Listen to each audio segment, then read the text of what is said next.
Good afternoon, everybody. I hope you had a wonderful and awesome and fun Labor Day weekend. And I'm trying to make sure I'm sharing the right screen. It looks like I am. If you're here today, it was listed as we were going to talk about permanent disability, but we talked about that last month. So this month, we're going to talk about risk transfer in New Jersey. So welcome if this is your first time joining us. If it's not, you're returning. We're going to be talking about risk transfer, and we're going to be talking about some Jersey-specific things about risk transfer that I hope is helpful to you. So let's dive in. Just remember, this presentation is not legal advice as to any matter. At the end of the presentation, which is only about 20 or so slides, I'm going to open this up for questions. So don't feel like you have to ask a question about today's topic. You can ask a question about any topic in New Jersey workers' compensation. Don't tell me, though, the name of your claimant or petitioner or maybe anything more specific, and I'll answer as general as I can. So this is not going to be advice as to any specific matter. So today we're going to be pulling stuff really from chapter 6 of my book. If you're following along at home, you know that I write the book on New Jersey workers' compensation law in this jurisdiction. And we're going to be talking about, some of the ideas or concepts that we cover as well in the book. Let me just briefly remind you who we are. Who is Lois? What are we? Well, I am Greg Lois. I'm the managing partner of LOIS Law Firm. We are 52 attorneys, and all we do is workers' compensation defense in New York and New Jersey. That's it. That's the only thing we do. Our vision is to provide a great service to our clients, have a great practice, but also to provide a great life to our employees. And that's really important on my heart. When we approach cases and the way we approach how we run our practice, it's all about our values, which are creativity, advocacy, professionalism, and service. That's the cornerstone of everything we do here, and that's what's important to us. It's how we serve our clients well, and it's how we serve each other. Our mission in the workers' compensation context in New Jersey is to stay in control of the workers' compensation case. In New Jersey, when you are defending a workers' comp case, you start off in control. Whether you accept or deny the case, you have the right to control and direct medical, and that's something that you should be holding on to, right? That's one of your superpowers in driving this case to a timely closure and making sure you get the best medical or impairment outcome for your employees. So our mission is to help you stay in control of that case and move it to a successful conclusion. And hopefully that conclusion is employee returns to work with no permanent impairment and the case can be closed. Oftentimes that's not the outcome that can occur, and we are trying to steer that case towards a Section 20 lump sum dismissal. But however we're resolving the case, that's our mission here, and that's what we want to help you with. Today's presentation is going to be about 45 minutes long, maybe a little less. I'm going to leave plenty of time at the end, though, for questions. So please ask me your questions. I won't embarrass you. Give me a question on any topic in New Jersey workers' comp law. Type it in, and I will try to address as many as I can. Today, we're going to talk about the basics of subrogation and lien recovery and reimbursement. And then I want to talk a little bit about how we are going to negotiate the best outcomes for you, how we're going to reduce your exposure the best way possible, and what we can do to use this right of recovery that you have in New Jersey to your advantage. And I want us to think globally. How can we resolve cases maybe by paying nothing? Maybe a $0 Section 20 is the best outcome that we can steer the case towards. As we talk about all the concepts we're going to discuss today, and we're going to talk about a few cases, and we're going to talk about some statutes, our perspective here is always like, how do we drive this to resolution? And when you hear or you're defending a case, a workers' comp case, and there's a third-party claim, I don't want you to be thinking, oh, these are going to move slower, or we're going to move at the pace of the civil action. I'm going to talk a little bit about how we get on top of that so that we're not being driven along by what's going on in another jurisdiction. All right, let's talk quickly about some of the basics. And I know that some of us are very familiar with the reimbursement right we have in New Jersey, and some are less. So let me just spell it out for us. Your right to reimbursement from the proceeds of any third-party recovery that the petitioner receives is granted to you by Section 40 of the Workers' Compensation Law. And there's a few subsections that we're going to go through today. But Section 40 essentially says that there's no double recovery to the petitioner. We have some powerful rights that we can establish under Section 40. The first one is all the amounts that we're paying out in our workers' compensation case with just a few holdbacks are considered lienable, which means the amount you're paying for medical treatment, for temporary disability benefits, and even permanent residual disability, and even Section 20s can be recovered from the proceeds of the civil action that the petitioner ultimately recovers in. There are some basic notice requirements that we have to follow, and I'll talk about them very briefly. And you do not have the right, you don't have the opportunity to withhold your consent to the settlement of the third party case like you can in other jurisdictions, most notably New York. But you also don't have to compromise your recovery in the civil action. Okay, so in this jurisdiction, you don't have the power of withholding consent, but you also are not required to compromise. And so that's a great balance for you. There is no such thing as a 1/3, 1/3, 1/3 split. And oftentimes you'll hear plaintiff's attorneys approach you and say, hello, risk professional. You've paid out $100,000 in the workers' comp case. We're only going to get $50,000 in the civil action. My guy's not going to take it, or my plaintiff's not going to take that money unless you agree to compromise or waive down a portion of your recovery. And they often will say it's a third, a third, a third in this jurisdiction. So a third comes to me as the attorney, a third goes to the petitioner, and a third goes back to you as your right of recovery from the proceeds of the third party action. And they'll even say to you, that's how we always do it here. And they'll say things like, I've been doing workers' compensation law for 100 years, and that's how we do it. It's not true. That's not accurate. There is no such thing as 1/3, 1/3, 1/3 compromise. You're not required to do that, okay? And believe me, I got white hairs. I've done this for a long time, and that is not in the statute, rule, or case law, so you do not have to follow that. If there's only one takeaway you get from today's presentation, I think that's an important one. You do not have to compromise your recovery. So the next question becomes, great, I don't have to compromise my recovery, Greg.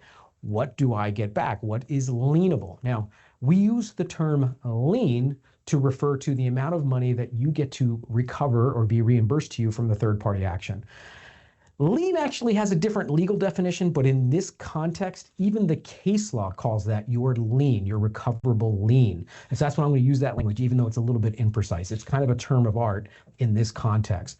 What is lienable? Well, everything that you've paid under Section 15 to cure and relieve their condition, that's all the medical care that you've provided them, that's all lienable. And that's whether or not the medical care was successful in alleviating or curing the condition.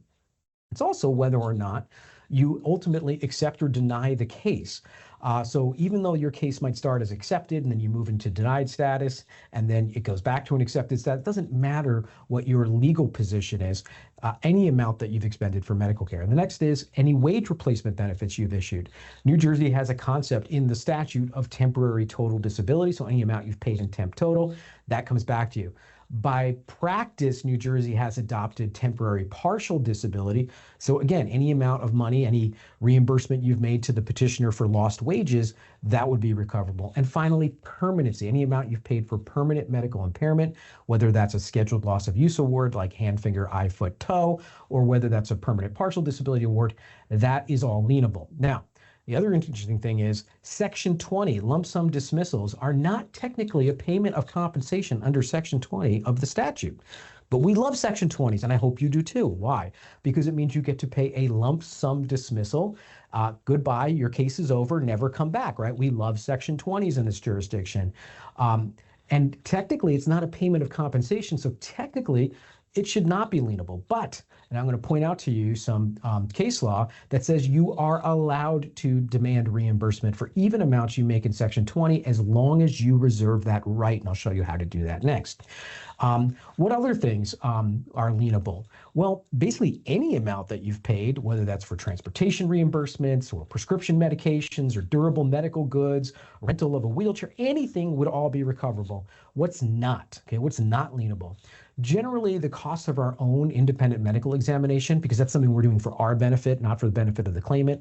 Sometimes the services rendered by like a nurse who is monitoring the case for us, maybe reporting back to us so that we can stay in control of the case. That's questionable over whether that might be lienable.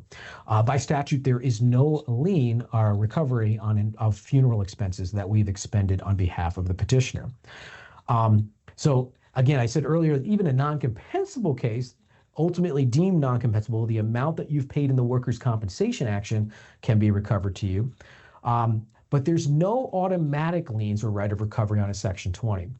And so when you're doing a Section 20 settlement, you have to put some magic words into your settlement so that when the third party action resolves, or you decide to subrogate it, whichever is your choice, you have the right to recover those monies. And what we do is on a Section 20 lump sum dismissal case, we will literally, on the Section 20 order, we will add, respondent reserves the right to assert a lien for all monies paid under this Section 20 agreement. And we've just now made something that is not a payment of compensation into a lienable payment of compensation. And there is case law, Hitachi is the case, that says we're allowed to do that. And we've done it many, many times. Well, I did it before Hitachi, by the way, was published case law, because that is a stipulation that the parties were making in the settlement. So if you have a case that's going to resolve by way of Section 20, remember to reserve your Section 40 lien rights, or you're going to waive them. So that's one of those danger zones.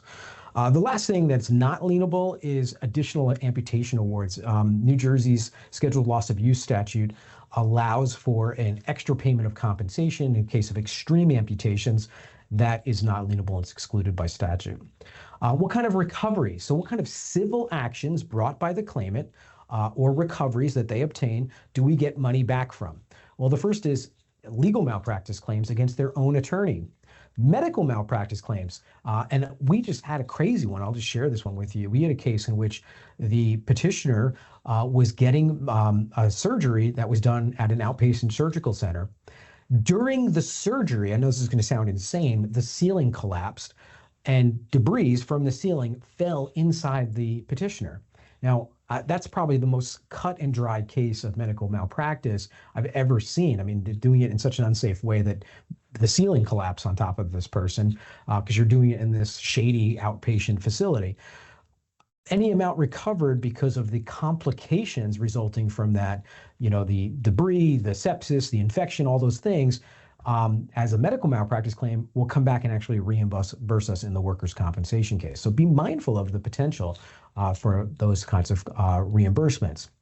Recovery subject to a lien, underinsured motorist coverage and uninsured motorist coverage paid for by the employer, because again, that's not first party benefit, that's inuring to the petitioner. Now, what if the petitioner makes an argument like they did in Frazier that said, hey, you shouldn't be allowed to recover your lien because we didn't even recover enough in the civil action to make ourselves whole. Case law says it doesn't matter. If there's any recovery at all, we're entitled to begin clawing back and getting reimbursed our lien. Let's move on. Recovery subject to a lien. Not if it involves a public entity. New Jersey has a public entities law, a tort law, that protects public entities from certain types of lawsuits and protects them from having to reimburse us for civil actions for the workers' compensation expenses that we've incurred. So just be mindful if the defendant in the civil action is a public entity, and that could be, you know, Department of Waste, that could be police force, it could be a town, municipality. Be mindful that you're not going to have that right of recovery. No recovery on per quad claims. What's a per quad claim? That's the typical loss of consortium claim that you will see accompanying a personal injury lawsuit. And that's the loss of consortium that would be brought by their spouse or significant other saying, I've lost the services of my spouse or family member. Those are not subject to recovery, but I put a little like italics in there and they said, unless there's been gamesmanship. Because the gamesmanship that we see is where all of a sudden the person gets $1 million in the civil action. They say, oh, but $900,000 of that is for the per quad claim or the loss of consortium claim. We've been able to unravel those types of settlements and say, Judge, that's frankly ridiculous. You're just trying to avoid paying us back in our workers' compensation case. So that's an argument that we'll be able to make on your behalf. Yes, we get a lien on dependency benefits and wrongful death recoveries. But the third party recovery while they're alive is not a recovery in favor of dependents. So be mindful that before they decease, before they die, that portion of the recovery might not be lienable. Yes, on suits for intentional wrongs. Okay, now These are rare, right? Because intentional wrongs are specifically excluded from the Compensation Act. So you rarely see my employer intentionally harm me or put me intentionally in harm's way, and I got a workers' compensation settlement. Generally speaking, where you think that the workers' compensation employer is doing things to unnecessarily endanger or intentionally inflict harm on their employees, those should be cases you should automatically disqualify and maybe find non-compensable. And interestingly, yes, we can get a lien on pain and suffering awards in the civil action, even though the Workers' Compensation Act specifically excludes awards for pain and suffering. So that's a little bit of a technicality there that you need to be thoughtful about. How do we perfect this lien? So now we have this lien. There is an avenue for us to recover. Well, Section 40D does lay out how we do that. And really, it's by placing the parties on notice. It does say that it needs to be certified mail, return receipt requested. Our practice here, and I think this is the best practice, is once you're aware that there's a civil action pending, your best avenue for ensuring that you get your maximum recovery is to continue to apprise the other parties as your case is progressing, as you're making payments, maybe every 30 days, 60 days, or 90 days, so they know that your lien is increasing, right? Keep putting that third party on notice so that they're aware, hey, we're going to be coming back to you. We want to recover in this case, and here's the amount. Do not surprise them at the end. You don't want them to go settle their case for $500,000, and then you show up and go, great, you owe us $1.5 million, and they had no idea. It would have helped the plaintiff's attorney probably recover more money if they had known there was going to be this huge lien, because that would have helped them puff up their case maybe. So you want to absolutely keep the other side apprised. You want to avoid surprises. How much do you get back, right? So now we know, hey, there is an opportunity for us to recover our lien. How do I know how much? Well, the answer is it's very simple. Under Section 40 of New Jersey statute, we can recover everything less attorney's fees and $750 in costs, and the attorney's fees cannot exceed 1/3 of the settlement. So that's the maximum.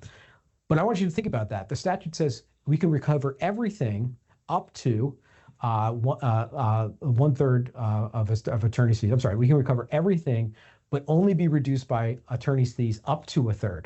Okay, which means attorneys can't get 35% or 40 or 50% fees on those civil actions. That would not reduce our reimbursement. It would reduce the amount of money going to the petitioner. Okay, so that's number one. Number two is, remember, in this jurisdiction, or you should know, that oftentimes there's a sliding scale of fees. In fact, the civil court rules have a sliding scale of fees that says you get, let's say, 30% on the first million, and then 25% on the next million, and then 20% on the next million after that. So really, you're going to recover much more than 2/3 against the proceeds of that civil action. So it's important for us to know exactly what was the sliding scale used and how was the attorney's fee calculated in the civil action, because you might be able to recover actually more than 2/3 and then less that $750, which is the maximum reduction for costs. Again, that's never changed. That hasn't changed since 1979. And that's kind of ridiculous, because now the filing fees have gone up. Certainly to retain experts and get documents have gone up. But the maximum reduction for costs, and I'm not talking about attorney's fees, just cost, is $750, and that's not changed. Again, that's favorable to us as the employer. All right. What about future liability? Right. So the third-party action settles. We're due our reimbursement. How does that impact the requirement for me as the employer or carrier to pay workers' compensation benefits going into the future? Well, the answer is, it does reduce our exposure for that net benefit to the claimant going forward. And we will reduce it down to the cost of litigation, of course, less than 33 1/3% going forward. So that's, again, positive to us. Are we allowed to subrogate under New Jersey statute? Well, the answer is absolutely yes. But you have to give the plaintiff, the petitioner, 1 year to bring their civil action. After they have failed to bring their civil action within 1 year, you put them on notice. And after you've done that, you can then file the civil action in their shoes. Subrogation just means to stand in the shoes of another. And all we're doing in a subrogated action is there is a potential for recovery against a third party. The petitioner in the workers' comp case is choosing not to do it, and we're going to step into their shoes, and we're going to do that. And that is allowed. Now, do I like to do that? No, because there's some problems, right? The first problem is here in one court, in workers' compensation court, you've got Greg in there arguing, Judge, this petitioner is fine. They're ready for the Olympics. They should be back to work, and Your Honor should award no disability. And then I step into the civil court and I say, ladies and gentlemen of the jury, this petitioner is horribly harmed, and you should give them $10 million because my client is going to recover that money, right? I don't like saying two different things in two different courts. And then there's a second issue. And the second issue is when we subrogate on the behalf of a petitioner workers' compensation case, our fiduciary duty, our professional obligation, our rules of ethics obligation is to our first client, which is the insured. Yes, I do want to get the maximum recovery, but I am only going to be getting the recovery enough to repay my client. And so if my client has expended $1 million in the workers' compensation case, and the civil action that the petitioner could file is worth $10 million, actually, when I step into their shoes and I subrogate, I am only seeking to recover my $1 million. I'm not trying to receive for them or obtain for them the maximum award that perhaps they could obtain under the statutes. So for that reason, my representation is sort of divergent from the interest of the plaintiff, and that's why I don't like doing it. But you should know it is possible and can be done. Just understand those two little caveats to it. How do we subrogate under Section 40? Well, there's great case law that describes how this all works. The petitioner does not have to consent to the settlement. Again, we're only in subrogating to recover our interest, the amount that we've actually expended. So the petitioner's participation is not that important, and we don't have to seek their permission. They can't scuttle or destroy the work we've done to obtain that recovery. Their right of recovery, what do they get? Anything that doesn't pay back my lien, right? That's what we're here to obtain. We're not their attorney, even though we are acting as their attorney. And again, this becomes an ethical challenge for us to navigate. You should also know, and this is as we're closing up this morning's or this afternoon's discussion, that New Jersey has a uniquely bad motor vehicle law. It's called ACRA, Automobile Insurance Cost Reduction Act. It didn't really reduce anybody's insurance costs, but it did introduce this idea of verbal threshold in New Jersey. Recognize that the petitioner's own policy, motor vehicle policy, can bar suits for non-economic damages, okay, pain and suffering damages, particularly in specific enumerated injuries. And these are generally the soft tissue injuries. I mean, when they put this law into effect, the goal of it was to reduce the whiplash, soft tissue, ouch, my neck, minor low-end, low-speed collision cases were supposed to be thrown out. It's created sort of a minefield of cases, and it has, of course, reduced our right to recovery. But just recognize that even though ACRA does apply to the claimants, it might not apply to us. It might not limit us. But be thoughtful that New Jersey does have that specific verbal threshold law. Now, I'm hoping that you are identifying early in your workers' compensation cases the opportunity for reimbursement or subrogation. That's the key to this. So when you see a case that involves a slip and fall, a motor vehicle accident case, a medical malpractice claim within your workers' compensation claim or products liability, I want you to be thinking, hey, I think I probably have a right to reimbursement here. I might have a right to recovery against an actual tortfeasor. Those are the alarm bells that should be going off. And now let's say they've done those things, and you've discovered they do have a civil action pending. That's wonderful. And they come to you and they say, okay, it's time to negotiate our compromise. The first thing I want to stress this again, it's almost one of the first things I said when we first started talking about this subject, is that you do not have to do 1/3, 1/3, 1/3. You do not have to compromise your lien. You never have to compromise your lien, and no one can order you to compromise your lien. A workers' compensation judge, for example, cannot say, oh, I don't think this lien it's too high and it's going to be uneconomic or inefficient for the petitioner to accept that settlement, so I'm going to reduce it. They can't do that, okay? There's literally no threat they can bring against you. So my first piece of advice is do not fall for the 1/3, 1/3, 1/3 offered split. It does sound reasonable and it sounds like a nice compromise, but you do not have to do it. Now, there are times when I would do it. So for example, I've analyzed the liability in the third party case and I've said to myself, that's not a good case. They got offered 50 grand. I'm happy to be taking 1/3 of that 50 grand. maybe we should go along with this and reduce our lien just to grease all the wheels and make sure that they go get that money, because sometimes a little bit of money is better than no money. Okay, so you should know first, you'd never have to compromise, but then second, you need to use your judgment and think, hey, is this the right case for us to compromise? Again, I always think some reimbursement is better than zero.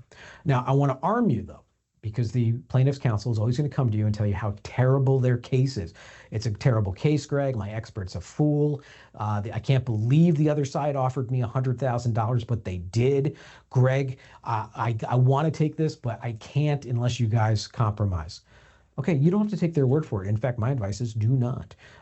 It is worthwhile to go through their case, take a look at it, analyze liability, and say, is it good or bad? If you think the case is good and it's a likely case they're going to get a good recovery on it, you can turn to them and say, well, it sounds like you're not, you don't want to take that forward. Do you want me to step into the shoes? I'll subrogate the case. I'll take it over from you, and I think I could get $1 million. You know, you need to bring your judgment and look at the facts of the case and the circumstances and determine, is there a potential here for us to actually recover? Don't take their word for it. Don't take their word for it. Don't take their word for it. Just like don't take their word for, hey, in this jurisdiction, we always do a third, a third, a third. The next thing I want to put onto your plate is the idea of doing a global or a $0 settlement in your workers' compensation case. Now, sometimes this can be challenging because the petitioner in the workers' compensation case might have a different attorney representing them in the civil action, right? So you've got two different attorneys and their interests might not be entirely aligned. But I like to, if I'm going to compromise or if I'm going to give up a portion of my maximum reimbursement, I like to turn around and say, well, hey, you're asking me to give up $50,000 in the civil action on my right to recovery. I'm willing to do that, but you're going to accept that that $50,000 that I just agreed to waive, that is the consideration for us doing a Section 20 lump sum dismissal in the workers' compensation context. In other words, a no money moving $0 Section 20. Why not, right? There are ways that you can leverage the one settlement in the civil action to obtain a leverage settlement in the workers' compensation action. And I don't want you to fall asleep to those opportunities, because that's a great way to close your case with no future exposure. Yes, you did have to pay something, and the thing you paid was that foregone, you forewent your right of recovery. But that, again, it could be a useful way for you to resolve your matter. The last thing I'm going to say is, or the last two things, we think it's always a valuable idea to monitor the progress of the third-party case. I just had a case where the third-party case got dismissed on a technicality, and I knew opposing counsel was going to have to spend some time, effort, blood, and treasure to restore it to the active trial calendar. And I'm saying to myself, good, I'm paying attention to that. I know when the perfect time is to make my Section 20 offer in my civil action, and you can try to coordinate those things. Also, if you're monitoring the civil action, when the other party comes to you and says, oh, they've got a terrific defense, my liability argument is so weak, and you can look at it and say, well, I don't think they have a terrific defense. They never filed a summary judgment motion. What are you talking about? You guys are ready to pick a jury in 3 weeks. Why would I compromise now? So knowing the third-party action, where the posture of that case is going to help you position yourself for getting the best outcome in your workers' compensation case, and certainly maximizing your recovery. The last thing I'm going to say, and I mentioned this earlier, is that don't give up your rights to recovery on amounts that you pay on Section 20 cases. Section 20 is this portion of the statute that allows you to do a lump sum dismissal. Goodbye, go away, full and final, we'll never see you again. Wonderful opportunity. But if you do not specifically reserve your Section 40 rights to reimbursement or subrogation on that order, you might be giving that up. So our practice here is to always analyze the potential for a third-party settlement and put that right of recovery on that Section 20. I've had actually people say, wait, I don't want to do that, Greg. I don't want to do a Section 20 if it's going to be right to, you're going to claim that that's a reimbursable amount. I'm like, okay, well, let's still do the Section 20, but it's going to be for a less amount, right? So again, leveraging these things so that you get the most efficient economic outcome you can get in your workers' compensation case. All right, some final takeaways before we go to questions and answers. We think investigation and knowing the facts are the key to determining your recovery amount. Do not ever rely on the plaintiff's attorney's word for how that case is going or what the strengths are. You know, New Jersey has a very simple, open electronic docketing system. You can look into every case and see what the status of those cases are. So you don't have to rely on their word. Knowing what's going on in that case is important too. You'll know if the case is coming up for a preliminary conference or for a settlement discussion, or there's a motion hearing on a discovery issue. So you know that that case is going to be coming up for some litigation and opportunity. We think it's the best practice to keep all the parties apprised of the size of your workers' compensation lien. Do not let it be a surprise at the end of the case. And it'll either blow up their civil settlement or it's going to be inefficient and you'll blow up your workers' comp settlement. So, keep everyone talking about this. The time to be talking about third-party recovery is not the end of the case. It should be at the beginning. You should be monitoring this all the way through. Calculate your maximum recovery. Know what the fee arrangement is in the civil action, because your maximum recovery might be actually higher than 2/3, depending on what the fee agreement is in that civil action. So that is a requirement. And the last thing is know the rules. I keep saying this again. There is no rule in this jurisdiction about 1/3, 1/3, 1/3 splits. All right, so let's move over to Q&A and see what we can, if there's any questions for me to answer. And again, I'm happy to answer questions about literally any workers' compensation topic. So I'm opening up the Q&A. Okay. I see some from the last presentation, but none from this one yet. Let me open up the chat, see if people put their questions in chat sometimes. Don't see any in the chat. All right. Going back to the Q&A. If you have one, type it in there. This is live, guys. This is why you're using up your lunch hour to come visit with me, so you can ask me questions. Also, it makes it a lot more fun for me. So I love to answer questions. And I see my partner here, Ron's in here. I'm surprised he doesn't come in and try to stump me with a crazy legal question. No, don't do that, Ron. Don't do that, Ron. All right. Not seeing any questions. Thanks for joining us today, guys. I hope everyone had a great Labor Day weekend. I hope you enjoy a nice short week as we move into things. I'll see you guys in October. Bye, everybody.